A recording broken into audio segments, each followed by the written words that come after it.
presidency, the Philippines really fought for our rights over the West Philippine Sea. Ngayon po, issue natin loans from China na sinasabi po ni presidential spokesperson, we have no say in this supposed deal with China. We have no say as a country? Opo.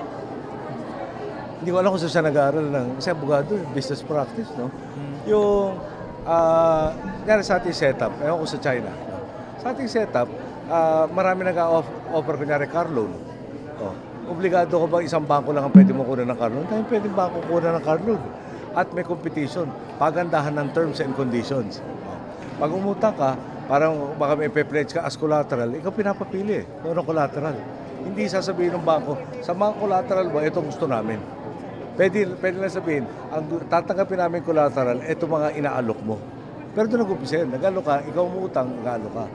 Ngayon, siguro, may nagbigay sa akin ng kopya, allegedly, ito yung contract sa Chico River. No? Ngayon, sinasabi ko allegedly, dahil hindi, meron ko parati ba ako certified true copy. Dito sabi niya, tunay raw to. Assuming to yun, no? May nakalagay nga doon yung pinag-uusapan rin sa assets. No? Na parang hindi na tayo natuto doon sa North Trail. Yun ang minana ko yung North Trail. Sa halagang over $300 million. No?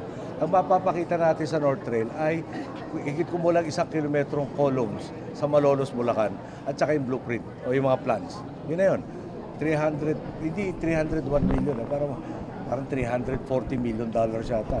Tinakot pa tayo nung panahon na yun na dahil hindi natin dinodraw down palalo yung utang, yung tinirmita nila at pwede tayong cross default. Cross default, lahat ng pinagkakautangan natin, pwede sabay-sabay tayo sa gilid. At walang maski gano'ng kagandang kumpanya, pag biniglang bayaran mo yung, alam mo, 25 years to pay, mahirapan sa cash flow mong gagawin yan.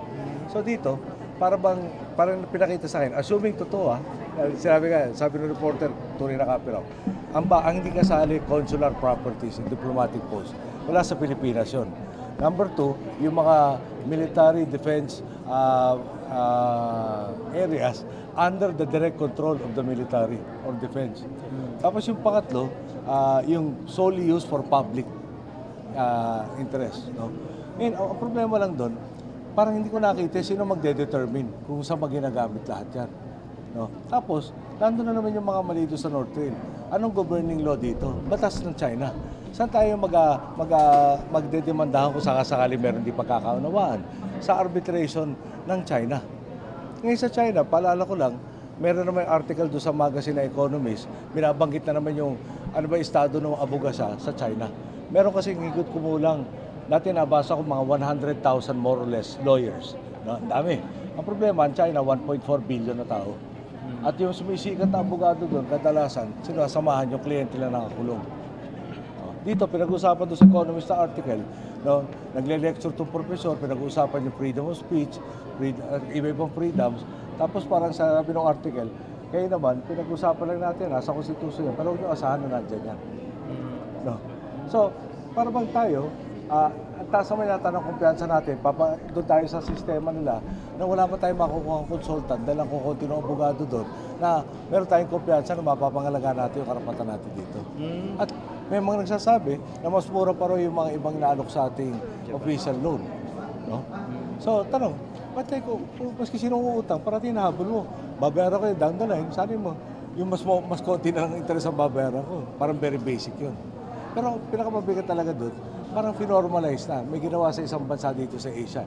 Hindi nakabayad doon sa port, 80% ng port sa China na. So, yun yung tinatawag ng debt trap. So, balik tayo dito. No? May time na pinag-uusapan yung Hanjin. Wow, hindi na pala gagawa ng, nagsabi, di ba? Hindi na pala gagawa ng isla. Nandyan na yung port, nasa Subic na. No? Tapos ito na naman, no? Bakit tayo papasok sa uutang na pinakita na sa atin hindi maganda ng araw, na baka mas mataas pa, tapos sa dulo, bigla na lang, di ba? Para sila magde-determine kung anong gusto lang kabayaran, kung magde-default tayo. Yung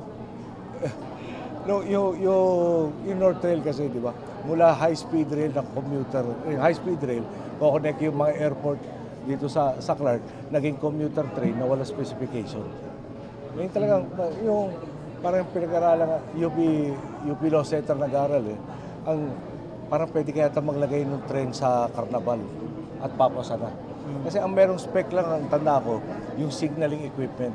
Tapos, binabaan pa yung standard. So, yun yung karanasan natin sa loan sa China. Tapos, balik tayo doon. Parang di ba pwede maawa tayo sa sarili natin na maghanap tayo yung ano ba yung pinakamaganda para sa atin.